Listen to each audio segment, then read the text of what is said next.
trying to get Google and Facebook and all the platforms to come up with a way to figure out what should rightfully be forgotten by their algorithm and what should not is an enormously difficult burden.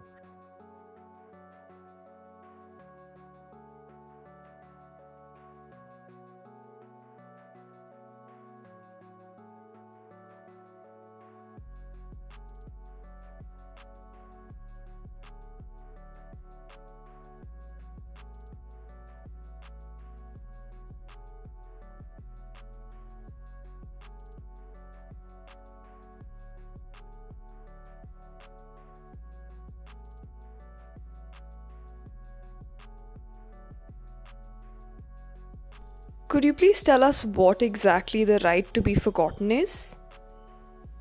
So the right to be forgotten is actually a fairly sophisticated data protection principle. It's not been around forever. In many ways, it is a reaction and response to just the fact that we've got such powerful data storage capabilities and we've got powerful search capabilities to find data that was stored. So essentially what the right to be forgotten emphasizes is that humans have a right to have their past forgotten if that is what is intended. And let's take a concrete example, and we'll take the example of the case in the context of which this came about. The case is the Costellas case. It's a case in Spain. Costella was a gentleman who went through bankruptcy. And then the purpose of bankruptcy is once you've gone through bankruptcy, you've settled all your creditors and you can get a clean start to life. And that's what happened. And for 20 years, he had a clean start. No one knew that he was bankrupt in the past. And then Google came around and Google indexed the newspaper report that said that he was bankrupt. And so now whenever you do a search on Costellas, you find the first thing that pops up is that he became bankrupt. That's sort of a unfortunate thing to come up when your name is searched on Google. And so he said that I have a right to be forgotten. And the European court actually agreed with him to say that, yes, you do have a right to be forgotten. And that's particularly in the context of the bankruptcy law, which says essentially the law is designed to give you a fresh start. And if after you've got that fresh start, the past keeps getting raked up, in many ways, it defeats the purpose of bankruptcy. So the right to be forgotten is essentially aimed at preserving that sort of a construct. And that's now been written not just into European law. In India's draft Personal Data Protection Bill, we have a reference to the right to be forgotten. Except that in the Indian context, we don't have this history of exactly why it came about. And there is a similar right that exists in all data protection laws, and that is the right to erasure. The right to erasure is different, but it's often confused with the right to be forgotten. So could you tell us how the right to be forgotten is different from the right to erasure?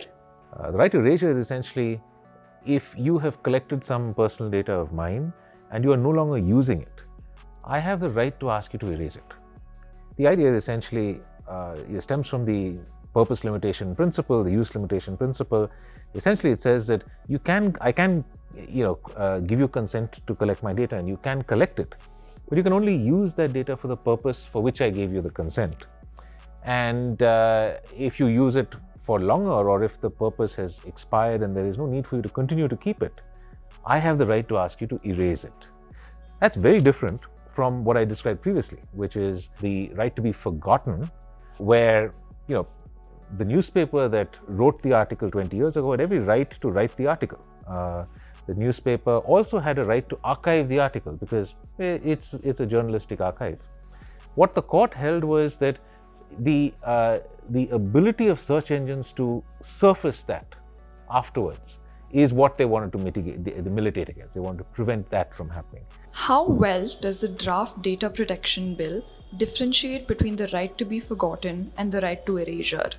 Not very well, I have to say, in the most recent version. I think as you know, we are now in the third iteration of the draft, and I think the earliest draft did explore this nuance quite well. You got to understand that we've got no history of this, and in Europe there was a lived history of this, and so the case was a response to something that actually happened, and so the nuance was built into that history.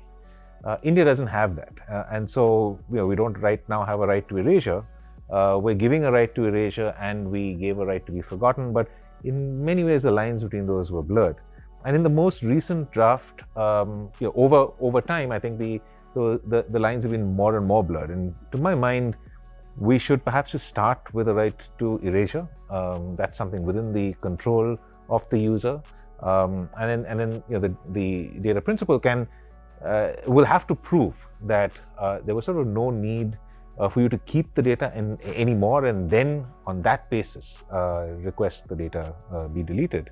To get into the more sophisticated determination of whether this is information that of its nature should be forgotten or even can be forgotten is perhaps a nuance that we've got to grow into as and when these issues arise.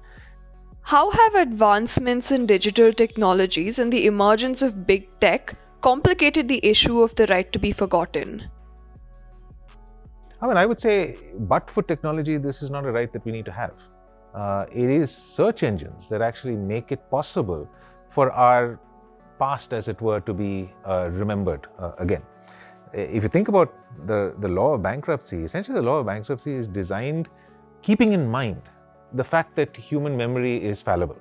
And that's why this whole clean start concept is that, look, if I've cleared all my debts and I'm starting afresh, of course, everyone will remember that I have recently been bankrupt. But 10 years from now, it will be a dim memory. People would, they would remember what I've done in the 10 years as opposed to thinking back to the thing that I did, 10 years ago. But search and the ability to pick this information out, and very often without the context that it needs. Because when the search engine comes up with a search listing, and this is the top listing, there is actually very little context. There's a heading, there's a little bit of information. Very often, the date when this happened is a footnote, and so you may even think that he is currently bankrupt. Now, those actually are the unfortunate consequence of technology. So I often wonder, just as bankruptcy law exists, there'd be many other laws that are designed through the passage of time to remove stigma. We can no longer rely on those laws as being effective or serving the purpose for which they were created, given that technology will not allow us to forget.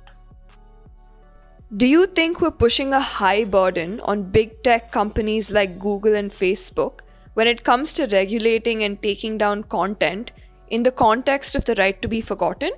Absolutely.